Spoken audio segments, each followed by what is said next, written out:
Hey, it's mailbag time. Yeah.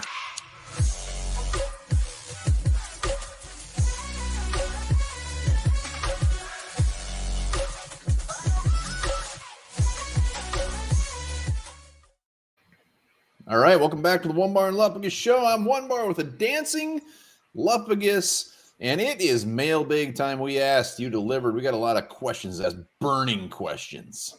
Very ironic that today is mailbag because I just happened to be at the post office today mailing out the Christmas cards to our Patreons. So if you're a Patreon night, look for that. Probably getting it here 4 or 5 business days.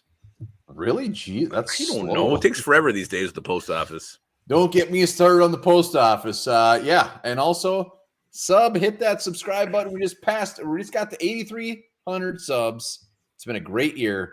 Hit that thing. Do it. It feels so good. Just like when you guys gave us some questions to answer. Let's get some answers to these questions. Let's do it. All right, let's start off.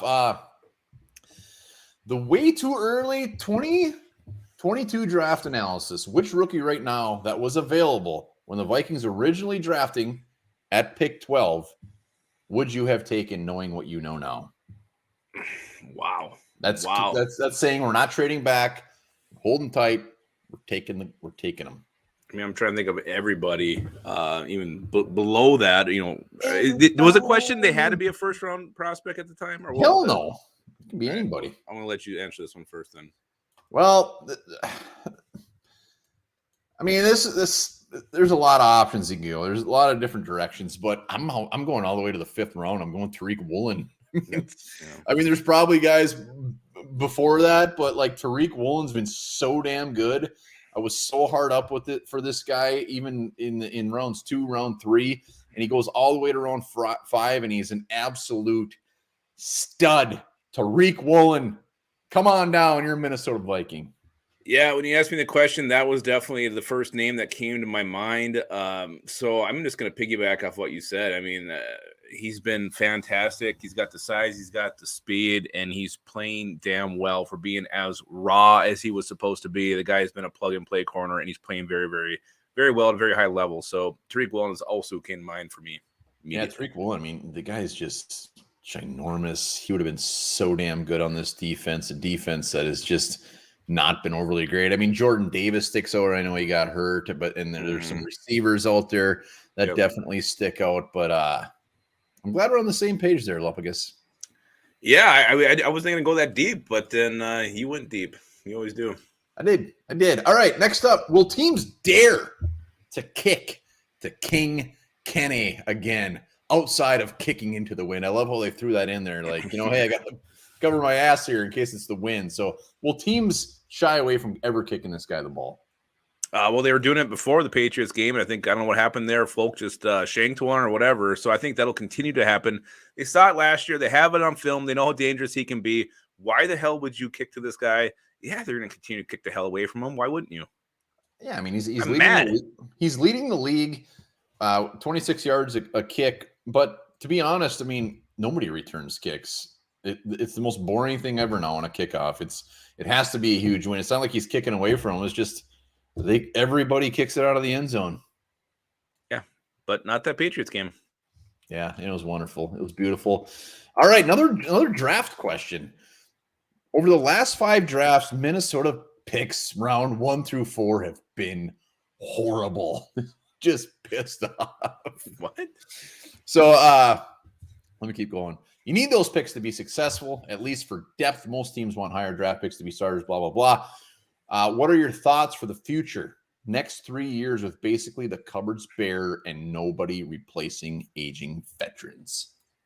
Well, first of all, let's start with the first part of this. I mean, horrible. When you get a generational wide receiver and, your future left tackle, I mean, even hitting just those two, that's already an A+ right there. So I don't care what the rest let me ramble this off for you. I know you don't know the question beforehand. I'm loaded here. So we had 20. I'm not counting 2022. It's pointless. So I'm taking them out of the equation. The Vikings had 22 picks from round 1 to 4 over the last 4 years. I mean, the thing is that pads this is we had so many 4th round picks in a couple back-to-back years. But listen to these guys we've got. We got Brian O'Neill. We got Alexander Madison. We got Justin Jefferson. We got Ezra Cleveland. We got Cam Danzler. We got DJ Wanham. We got Darisaw. We got Patrick Jones. We got Cam Bynum. I mean, I'm getting a little into the gray area there, but we definitely got some players out of those 22 picks. So I wouldn't say they were garbage or horrible. Not all hits. I mean, there's some definite home runs, even some grand slams in there. So I think I used to hit so many of those. No, you didn't. So that's to me what makes it different. Second part of this question is talking about positions we're looking at. Like, where do we go to replace these agent? Is that the biggest concern here is over the next couple of years, it doesn't seem like we have guys that are going to be able to step in for like an Adam Thielen, maybe an Eric Kendrick, guys like that. So yeah, I mean, you hope Brian Asamoah can be the Kendricks guy. I have no idea if that's going to happen, but I saw McShay's mock test going to wide receiver. That's definitely a possibility. You got to get a young quarterback at some point. I mean, Kirk Cousins isn't going to be here forever, so something you want to think about as well. As far as the line goes, I mean, the line majority is pretty young, so I think you're okay on the old line. I mean, running backs are a dime a dozen. Not to worry about that. One position, though, and to me, this is where I struggle with the draft evaluation moving forward. Are we sticking with this 3-4 front, or is this something that's going to change? I don't think Ed Dontel is going to be here next year. I'm curious what the defense is going to look like, and it's hard to really answer this fully unless we know what we're going to be running. Yeah, I mean, and Lewis Seen, nobody's writing this guy off. Andrew Booth, you can't write him off yet. I mean, so there's some players there as far as the cupboard being bare. I don't think it's bare by any means, and I think Brian Asamoah has a fantastic future with this Minnesota Vikings squad. Let's not forget TJ Hawkinson, still very young. Young? Hell yes, he is. Let's resign that man. So I'm not concerned about our cupboard. I'm not concerned at all. It's got some tomato soup in it. It's got some ramen noodles in it. Very delicious. Don't have a ton of picks this year, but they'll come. They'll come. Don't need them. All right. So out of all the veterans coming up in the coming year, who do you think we will let go, or who do you think won't be back? Let's you start. I think this is the year where clearly Kevin O'Connell was all in. It's working out well. We're 10-3, baby. Let's go. But after this year, when you look at what they can save salary-wise and cap space-wise, there's some big names that I think are going to be gonzo, and I don't think it's even going to be close. I mean, you got to look at Eric Kendricks. You got to look at Jordan Hicks being a one-and-done. Harrison Smith, maybe just retiring, whatever, and Adam Thielen. I mean, I think it's going to be a pretty heartbreaking offseason. No, you didn't even go hard. I mean, you went with the older guys, but Dino Hunter to me is definitely someone you could look to move. Delvin Cook, another one. So I think, yeah, you talk about a heartache and a tough one for fans to swallow. It could be even worse than what you mentioned. Yeah, and I mean, love these guys. They've been fantastic, but the three out of the four guys I mentioned were on defense side of the ball, and they're having probably one of their worst years. Mm-hmm. Absolutely. So, buckle up. It's going to be sad. We're going to be crying a lot of purple tears. All right, one question that we've had multiple times, everybody's commenting on it. Why do you think O'Connell is allowing Donna Fail to continue drowning us? Because we're winning. I think that's why. That's probably the ultimate end answer to this is because we're 10-3. If it was, we're 7-6, 8-5, I think changes are probably being made, but we're finding ways to win games. Yeah, they were giving up a ton of yards prior to the loss to the Lions, but they were making plays when it mattered, making plays when they had a closeout game. So that's why I think it's gone on so long. Now they lose, and now he makes a comment to the media that maybe we got to look at some changes. Yeah, I mean, we've talked about this one multiple times. We don't know. Nobody knows. Nobody knows what's going on behind the scenes. But yeah, we're winning. We're 10-3. I look forward to the offseason. I mean, Kevin O'Connell, I look into my crystal ball and I just see this Kevin O'Connell going with some young guy that maybe not many people have heard of that's just rising in the league. He goes like with a secondary coach or something crazy like that. And he comes in and just rips shit up. I hope so. I want like a Matt Daniels type on defense. Someone exciting, someone who just talks about how he wants to do weird sexual things with these players. There's always some kind of dirty comment. I mean, have you heard the shit he says? Yeah, but I don't know if it was really sexual. I think he might have made that up. It's gotten worse. All right. If you can make one move on defense right now, benching someone, who is it and who's taking his place? All right, start. It's your turn. No, I've been starting the whole time. You go. I just did the last one. All right. You know what? Cam Bynum, thank you. I've seen enough of him. In Josh Metellus, Didn't have the best game in Detroit, but I put Metellus at safety. I want Hitman, Metellus, and start mixing Cam Bynum back at corner or something. Anything. We need more depth at corner. So, it might backfire, and I might be fired after 1 week, but that's what I'm doing.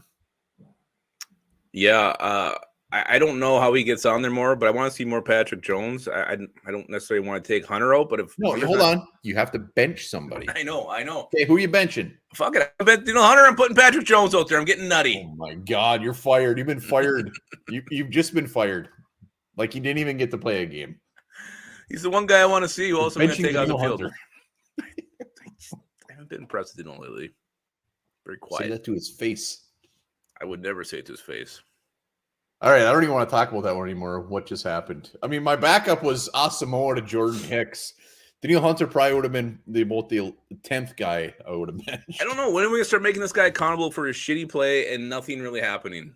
What is he, fourth in the league in pressures? What do they call pressure now when you're like 3 yards from the quarterback? Hit the damn quarterback, put him on his ass, get some sacks. That's what you're here for. I'm sick of this. We got a lot of pressures. What's it doing? 400 yards every single game. When you get a pressure on a quarterback, it's make him move out of the pocket and go into. And he's still throwing for 400 yards every game. Hit him. Hit him. I want to see those. You already lost this one. I want to see him be hit. I'm so sick of the pressure argument. Doesn't do anything. Well, you also want to bench Daniil Hunter. I want Patrick Jones on the field, and I had to pick someone. What else am I going to do? God. All right, last one. Give me a Viking that is going to come up big down the stretch. Who's going to be an unsung hero? Yeah, I'm going to go with the guy. Clearly, it's not going to be Daniil Hunter because he just benched him. No, I'm going to go with the guy who looked a little bit rusty coming back from his injury, but I think Cam Dantzler is going to come in here, get his feet back. I think he's going to make some plays, shut some guys down, and maybe get us off the field on third down. I like that one. I hope Cam Man shows up big. I'm going with Greg Joseph, baby. Greg freaking Joseph. He hasn't missed a field goal in 6 weeks. He's 10 for 10. The man is on fire. He's missed 2 extra points in that time, but you know what? It didn't cost us the game. I think Greg the leg is going to show up down the stretch, and he's going to win us a ball game. He's going to line up for like a 43-yarder and beat somebody, the Giants, whoever it is, and we're going to be celebrating Gregory. I thought you say he's going to win us the Super Bowl. No, that'll come later. Baby steps. That's our mailbag. It's empty. It's on the floor. It's dried up. Paper stamps everywhere. Appreciate everybody who sent those questions in, and I can't wait to do another mailbag. Yeah, remember this. Humans have the girthiest penises among primates.